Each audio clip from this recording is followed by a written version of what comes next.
నమస్తే అండి, good morning. అవునా, నమస్తే. గుడ్ మార్నింగ్ అన్నా, మేము పైసలు కట్టినాము, ఇంకా రైతు అది బ్యాంక్ లోన్ మాపైతలేదే. ఏం పైసలు కట్టారు? బ్యాంక్ లా మన 2,50,57,000 ఉండే. ఓకే. 60,000 కట్టినా. Okay okay. అది వరకు మాపిరాలే. సో ఇప్పుడు అధికారులు ఏం చెప్తున్నారు? అగ్రికల్చర్ ఆఫీసర్ ఏమో చెప్తున్నాడు. ఏం చెప్తున్నాడు? పేపర్లు అన్నాడు అన్న. పేపర్లు కూడా ఇచ్చేసిన 15 రోజులకు ఎక్కువ అయిపోతుంది. దగ్గర నెల అవుతుంది. పోయిన నెలల 17 తారీఖు ఇచ్చిన. సో దరఖాస్తు తీసుకున్నారు, పేపర్లో రాసేయమని చెప్పారు అంతే. దరఖాస్తు కూడా ఇచ్చేసిన, బ్యాంకు స్టేట్మెంట్ కూడా ఇచ్చిన. ఓకే ఓకే, సరే చూద్దాం. 17 తారీఖు మన 12 తారీఖు దసరా ఉంది కదా, దసరా రోజు రైతు బంధు, రైతు రుణమాఫీ రెండు చేస్తామని ఇవాళ స్టేట్మెంట్ ఉంది. ఒకటి మంత్రి తుమ్మల నాగేశ్వరరావు చెప్తున్నారు, క్యాబినెట్ భేటీ కూడా అయింది. మరి ఆ టైం వరకు అవుతుందా కదా చూడాలి. దసరా వరకు అయితే గుడ్ న్యూస్ అని చెప్తున్నారు. రెండు విషయాలు, ఒకటి రుణమాఫీ చేస్తాం, తర్వాత రైతు భరోసా కూడా 15,000 రూపాయలు 10 ఎకరాల లోపలకి వేస్తారట. దీంతో పాటు ఇది ఇంకోటి ఏంది, సన్నవాడ్లకు కూడా బోనస్ ఇస్తామని చెప్పి నా క్యాబినెట్ నిర్ణయం తీసుకున్నది. వాటిలో సన్నమాటలు మొత్తం రోగాలు సత్యనాశ అయిపోతున్నాయన్న. ఏం చెప్పాలో ఏం అర్థమైతే ఏం అవుతుంది. ఎందుకు, ఏమైనా పంటలు బాగాలేవు ఇప్పుడు?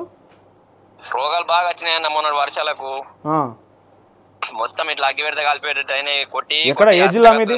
ఏ జిల్లా? నిజామాబాద్ అన్న మాది.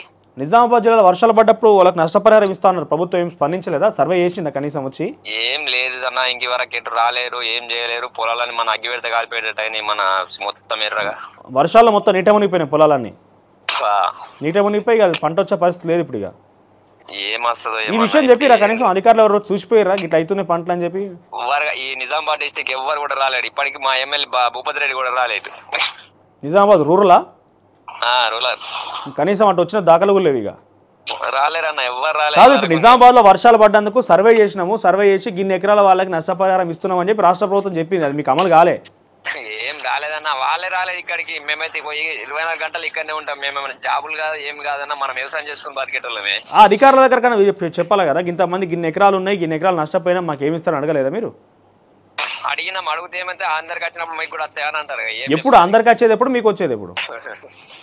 ఇక అవన్నీ ఇడిస పెట్టాలన్నా, అది ఆశ పెట్టుకోవద్దు ఇక వాళ్ళ మీద. ఇది ఒకటి మాపై అయితే బేబీకరణ కొంచెం, అందుకోసం అని చూద్దాం. 12 తారీఖున వాళ్ళు చెప్పారు. నీకు అంతలేదు, నీకు మొన్నటి కాల్ చేస్తా. అవునవును, అంటే కంటిన్యూస్ గా ఫోన్స్ వస్తూనే ఉన్నాయి కాబట్టి కొన్ని అటెండ్ చేయలేకపోతున్నాము. సరే, డెఫినెట్ గా 12 తారీఖుని ఇవాళ చూసిన నేను. చూద్దాం, ఆ రోజు కాకపోతే కనుక ఆల్రెడీ కొంతమంది రైతులు నిజామాబాద్ లేకపోతే నిర్మల్ దగ్గర నుంచి కొంత రైతులు వచ్చారు ప్రజాభవన్కి రుణమాఫీ కోసం. వస్తే వాళ్ళని కొంత అడ్డుకొని అరెస్ట్ చేసిరట. చూద్దాం, మరి రాష్ట్ర ప్రభుత్వం అయితే వాళ్ళు చేసుకున్న కొంపలు వాళ్ళు తీసుకున్న గోతులు వాళ్ళే పడతారు. గత ప్రభుత్వాలు 10 ఏళ్ళకి ఇట్లా చేసినా ఇబ్బంది పడి ప్రభుత్వం కోల్పోయారు కాబట్టి ఇప్పుడు మళ్ళీ గీళ్ళకి ఇట్లనే మాట చెప్పి మోసం చేస్తే వాళ్ళు తీసుకున్న గోయిలే వాళ్ళే పడతారు. అదే అన్న, ఆయన కీమని చెప్పింది కదా, చేయమని చెప్పింది కదా. ఇప్పుడు అంటే కట్టిన పైసలు ఇప్పుడు మాకు అందం తిందామంటే లేకుండా అయిపోయినాయి. ఇప్పుడు అందే పని ఏదైనా కొట్టుకుందామని, మందులు కొట్టుకుందామన్న పైసలు లేకుండా అయిపోయినాయి. ఓటు బాకీ కూడా ఇచ్చేటట్లేడు ఇప్పుడు. అవును, ఈ పరిస్థితి అట్లా అయిపోయింది అన్న మొత్తం. Right, thank you. సో ఇది పరిస్థితి. నేనే చెప్తున్నా, చాలా క్లియర్గా మళ్ళీ మాట చెప్తున్నా, ఎవరితోనైతే గోక్కోవద్దో వాళ్ళతోనే గోక్కుంటున్నారు. వాళ్ళు మీరు అనుకుంటారు కావచ్చు, ఊర్లో పాపం చాలా మైండ్ సెట్ చిన్నగా ఉంటుంది, చాలా లిమిటెడ్గా ఆలోచిస్తారు అని చెప్పి. వాళ్ళు తెగిస్తే ఎంతటికైనా పోతారు. సో దయచేసి రైతులని గోస పెట్టుకోకండి. రైతు రుణమాఫీ అని చెప్పారు కదా, ఇక్కడ ఇంట్లో 2 అన్నదమ్ములు ఉంటే ఒక అన్నకు అన్నం పెట్టి, ఒక తమ్ముడికి అన్నం పెట్టి, అన్నకి ఆకలైనా కూడా అన్నం పెట్టకుండా ఊకుంటే తల్లి గురించి అన్న ఎట్లా తప్పుగా ఆలోచన చేస్తాడో, ఒకరికి అన్నం పెట్టి ఒకరికి అన్నం పెట్టకపోతే ఎట్లుంటుంది ఇబ్బంది, కుటుంబం ఎన్ని కలహాలు అవుతాయో. ఇప్పుడు సేమ్ రైతుల పరిస్థితి అట్లనే ఉన్నది. ఒకరికేమో రైతు రుణమాఫీ అయింది, ఇంకొకరికి కాలేదు. కారణం ఏంటంటే రేషన్ కార్డు అంటారు, లేకపోతే ఆధార్ కార్డు తప్పనంటారు, ఇంకో పేరు చెప్పి ఆగం పంచాయతీ చేస్తారు. నిజానికి అన్ని రకాలుగా ఉన్న వాళ్ళకి రైతు రుణమాఫీ అయిందానంటే కొంతమందికి మాత్రమే. మరి రుణమాఫీ విషయంలో ఇంతమంది ఇంత క్లియర్గా ఆలోచన చేస్తున్నప్పుడు సర్వేలు అంటున్నారు, అధికారులు పోతారంటారు. అసలు ఏం పంచాయతీ నడుస్తుందో ఏం అర్థమైతే.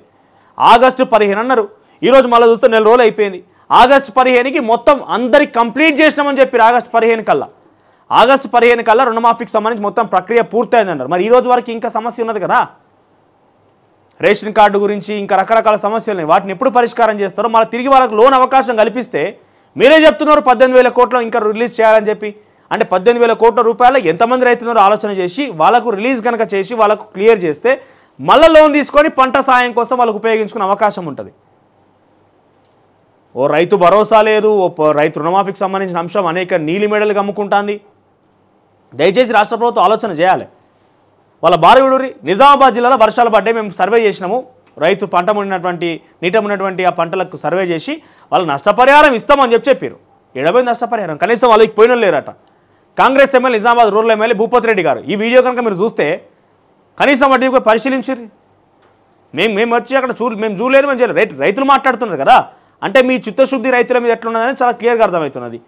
మీరు ఎమ్మెల్యేగా మీ నియోజకవర్గంలో పరిస్థితులు మీరు గమనించలేకపోతే అది మీ పొరపాటే, ఇంతకు మించి తప్పేముండదు. కనీసం మీకు అవకాశం వచ్చింది ఎమ్మెల్యేగా, ఆ నియోజకవర్గంలో ఏం నడుస్తుంది, ఏం కథ, ఒక విషయం తెలుసుకోండి కనీసం. మరి మొత్తం పంటలన్నీ కూడా అగ్గి పెడితే మొత్తం కాలిపెట్టేట్టున్నాయన్న, ఎర్రగా అయిపోయినాయి, మొత్తం పంట అంతా నాశనం అయిపోయిందని అంటున్నారు. అంత విపత్తు జరిగినప్పుడు, అంత స్థాయిలో అక్కడ నిజంగా సమస్య ఉంటే మీ దృష్టిలో ఉందా? ఒక్కసారి ఆ విషయం ఆలోచన చేయండి. అసలైన తొలి వెలుగు. ఫాలో వాట్సాప్ @తొలి వెలుగు official.